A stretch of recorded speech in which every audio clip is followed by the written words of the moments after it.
You could buy it by the bundle. Is this human or is this synthetic? No, this is synthetic. Black people, we love our braids. Would normally have braids in 24/7. The way this hair about to be slayed, baby. But it's the style that we've all known to protect our hair, quietly putting us in danger. 2 times it's happened to me. Very nasty looking sores on the back of my neck.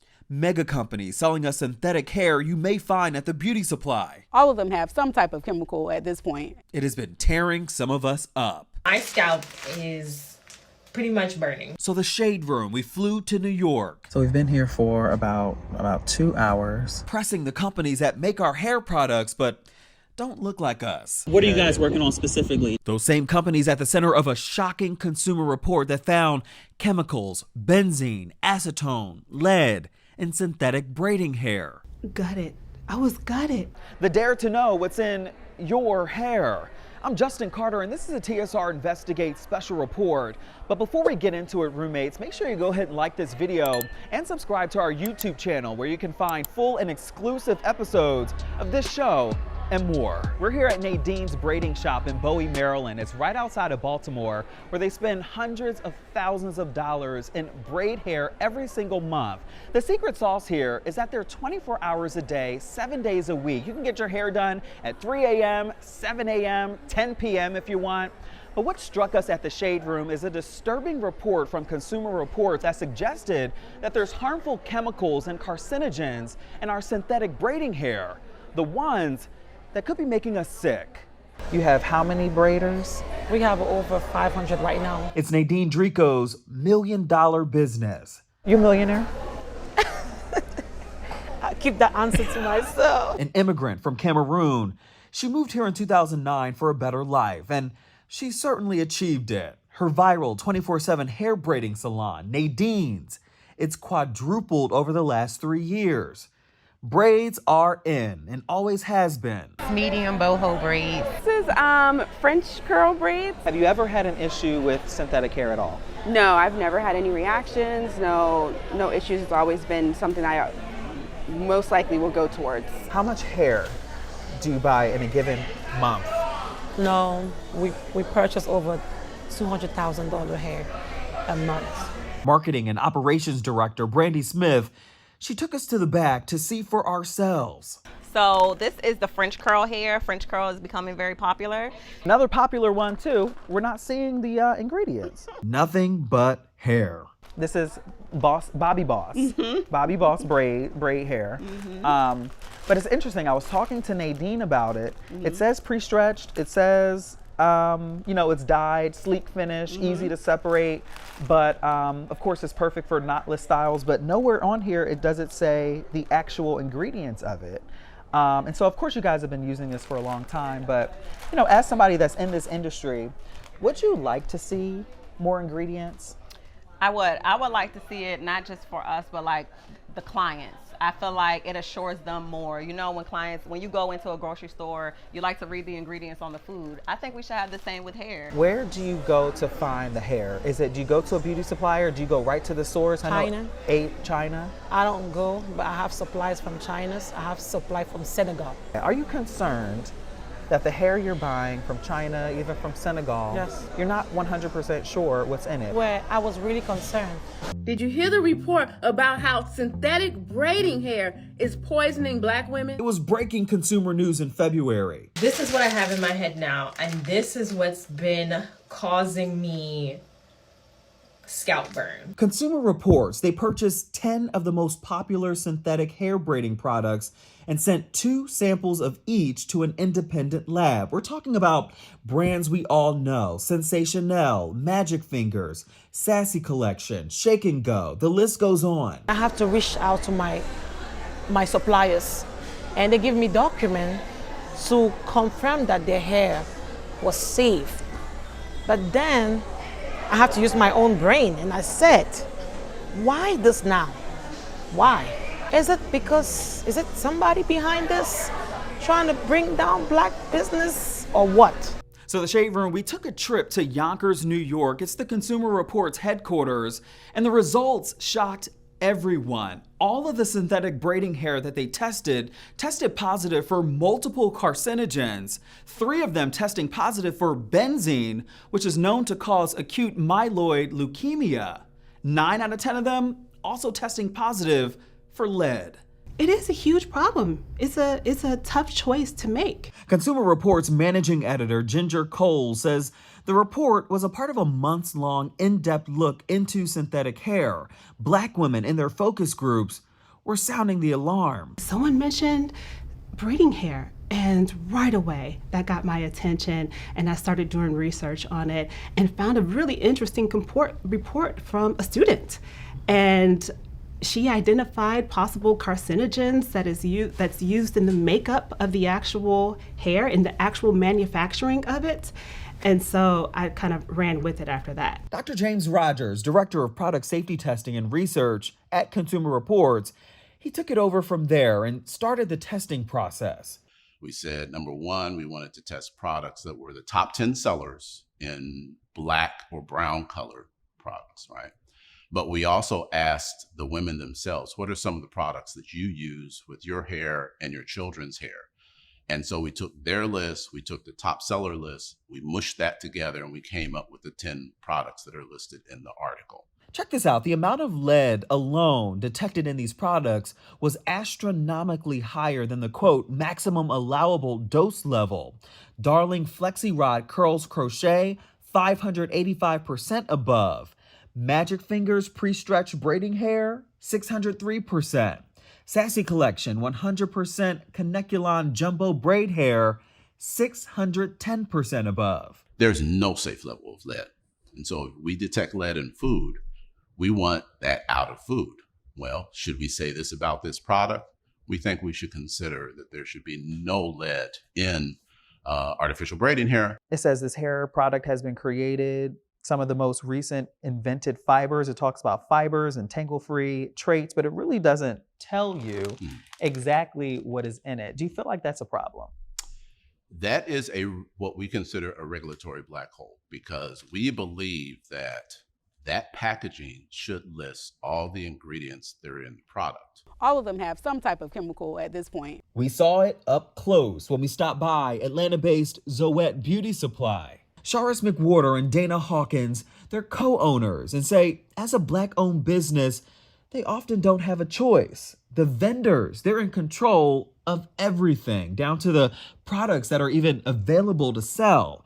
And if anything, they say their customers, they come in, and if they do have concerns, they'll strip the hair with apple cider vinegar. You had any customers come to you and say, hey, I need a certain brand, or this has happened to me in the past, what to do? Yeah, so we actually have a ton of people that come in that are allergic to Caneculon hair.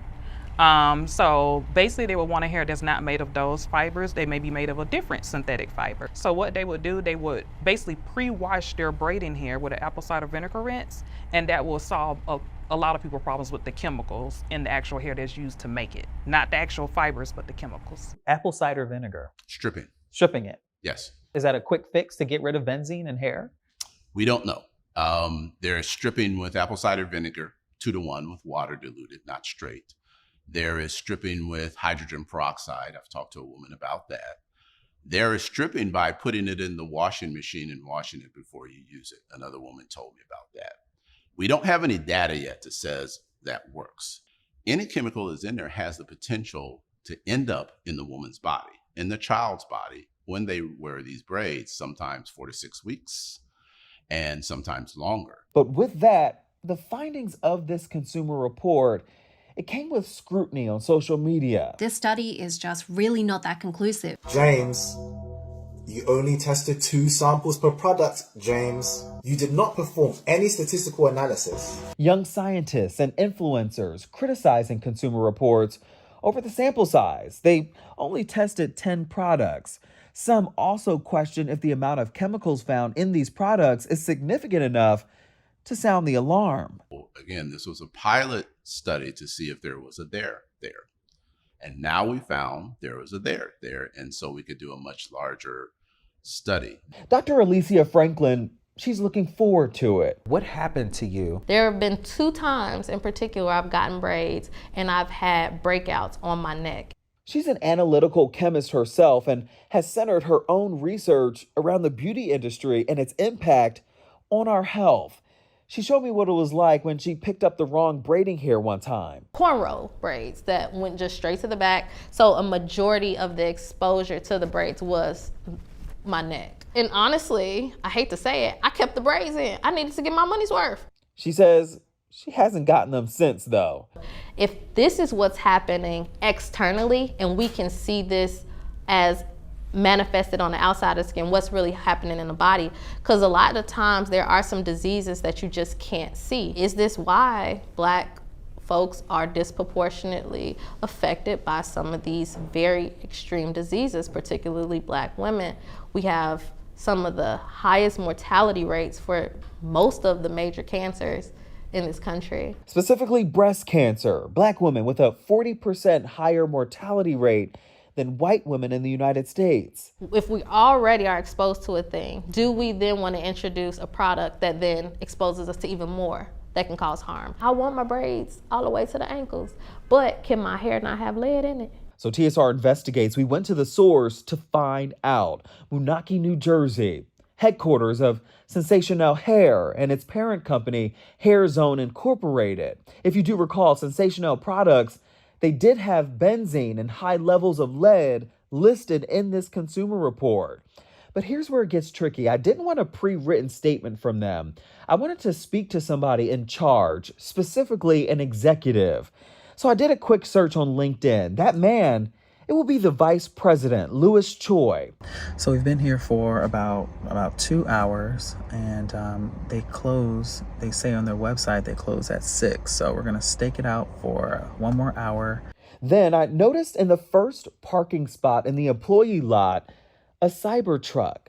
That is who I think I need to talk to, whoever is in the first parking spot.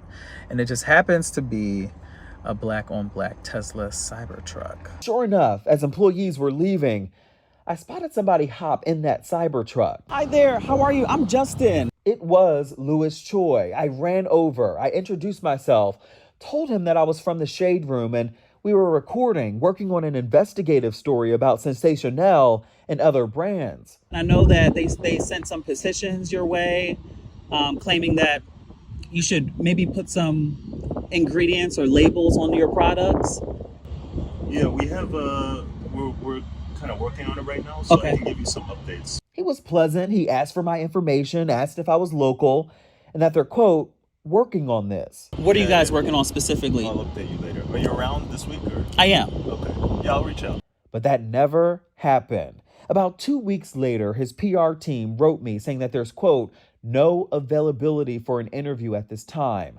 They sent a statement instead, quote, at Sensational, we pride ourselves on producing the finest quality hair products on the market. And we're constantly evaluating our materials and processes with customer safety in mind. The claims and conclusions presented by the Consumer Report study are unfounded and misleading.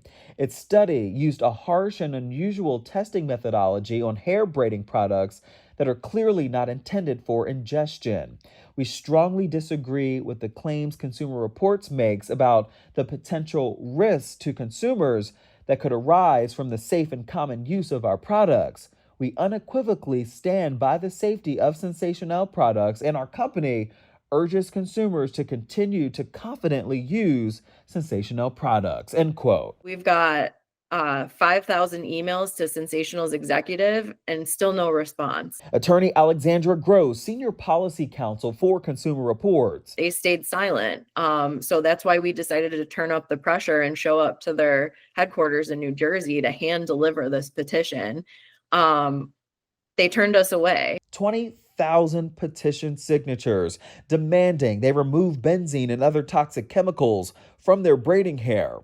The rest of those hair brands, too, mentioned they failed to respond to requests for comment publicly across the board, though Magic Fingers, they're the only other company that has sent some kind of response. Here's what they said, quote, Magic Fingers is proud of the trusted and top quality hair products we provide to our customers. Our customers know they can count on us for braids and extensions that meet their highest expectations for fashion and performance.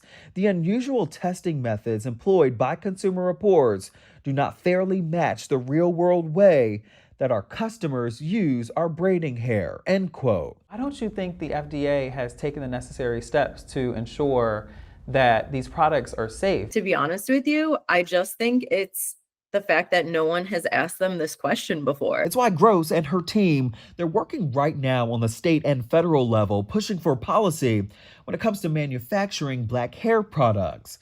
In New York, it's the Beauty Justice Act that they're backing, which would ban dozens of toxic substances like lead and benzene. And on the federal level, Congress back in 2022 expanded FDA's authority over cosmetics, but in our opinion, it did not go far enough. So when we reached out to them, they would not assert their authority over braiding hair. That's why we're working now to pass the Safer Beauty Bill package.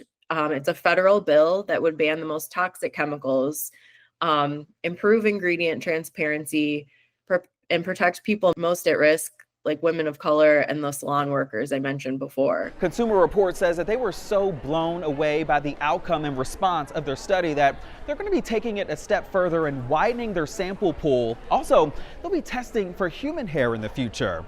They say right now, best practice, if you're noticing any changes in your hair, take it out immediately and throw it away. They also say report it to your healthcare provider or the FDA if you can. This is the TSR Investigates Special Report. I'm Justin Carter.